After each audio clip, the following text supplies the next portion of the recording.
up, everybody? My name is Shannon, and I am still waiting for my Satyr, and today we are talking about Star Wars: The High Republic, A Test of Courage by Justina Ireland. Now, technically, if you want to remain completely unspoiled for The High Republic, they do suggest reading them in release order, but they have also said that you can kind of pick and choose, start wherever you like, read whatever you like, you're still gonna get the full picture. I wanted to start here because, one, I love Justina Ireland, I am a huge fan of her work, but also I really wanted to see what this story was gonna be like for the middle grade audience. Because I know that the big story that came out, which is Light of the Jedi, which that review is coming as well, I know that that one is the one that's going to tell you like all the things, what's happening, what the Great Disaster is, who the Jedi are, what the High Republic is doing, like all that kind of stuff. But I also know that a lot of people who are going to read this book specifically aren't really the ones who would want to read that book as well. So I wanted to see how Test of Courage was going to stand up. And honestly, I really loved this book. I think Justina did such a good job of like introducing you to this world, introducing you to this new cast of Jedi, and really getting you situated and like what's gonna happen now. The Test of Courage is centered around 4 kids on this huge starship that is headed out into the Outer Rim to this dedication ceremony of the Starlight Beacon, which is basically the great hope of the Jedi that is spreading peace and love and whatever to the Outer Rim. But everything goes terribly wrong because there are pirates that do not want the Jedi to do this, so they sabotage the ship.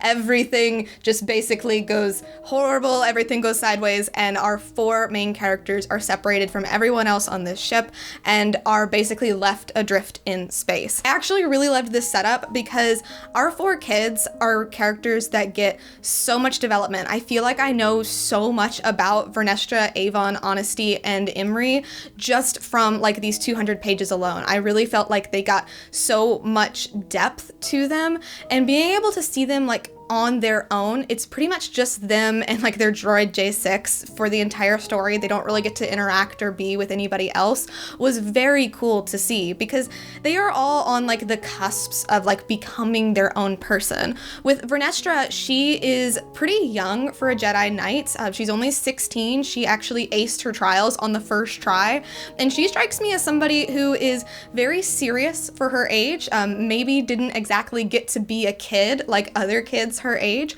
and I do wonder if her relationship with somebody like Avon might bring that out.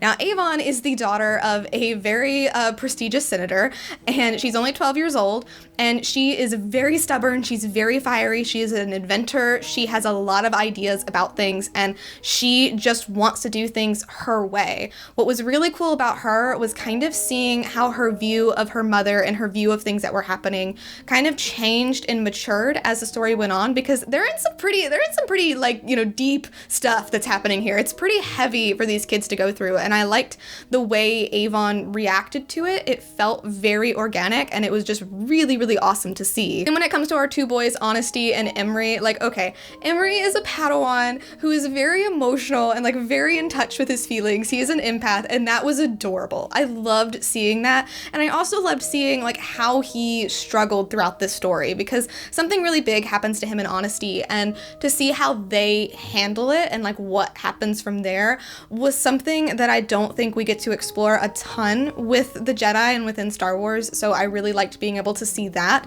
And then with Honesty as well, like he is like a very practical young man, so like somebody like Avon, these people like the Jedi aren't necessarily people that he's used to being around, so the way that all of them influence each other just was very cool, and I just really love to see that. Overall, I definitely recommend Test of Courage. I think it was a lot better than I was expecting it to be. A lot of the times their middle grade novels with Star Wars are very like adventure based. Like it's like, all right, these are our characters and we're going on this venture and we're doing these things. But this felt very character based to me. It felt very much like it was introducing you to these people, kind of introducing you a little bit to like the wider thing of what's going on with these pirates that blew up the ship, but mostly just kind of getting you centered with these characters to show you how these different groups within the High Republic are thinking right now. And obviously they are a lot younger, so they don't, know as much about like the ins and outs of like the big political things that are happening as well. But things are very impressionable for kids, and I feel like Justina just really nailed that. Like, this felt like reading like early Percy Jackson stuff. This felt like reading like Harry Potter, or just, you know, stuff that is centered in on those kids at that age. And it makes me really excited to spend more time with them, because I do know that Justina is also writing a YA novel coming out in the summer that these characters are going to be in. So that's really awesome. Personally, I'm happy that I read this before Light of the Jedi. Obviously, it did kind of spoil a couple of things for like the beginning of that book for me, but because it did that, I feel like I had a better understanding of like where I'm at. Like, I'm 100 pages into Light of the Jedi right now, so I kind of knew what was going on. I kind of knew what was happening.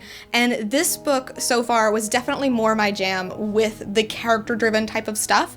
And it's definitely one of the better middle grade books from Star Wars, probably one of the better YA books in general. They do have kind of this weird tendency to not really know what their age range is, but I think this one for sure is one of the best. So I'm giving Test of Courage an A+. Really, really recommend that you guys check it out. And I'm really excited to see what's gonna happen with Avon, Vernestra, and my little baby boys as we move into the future. But anyway, thank you guys so much for watching this video. If you liked it, be sure to hit the like button down below, and don't forget to subscribe so you can talk books with me every week. That is everything I got for today, and I will see you guys next time. Bye.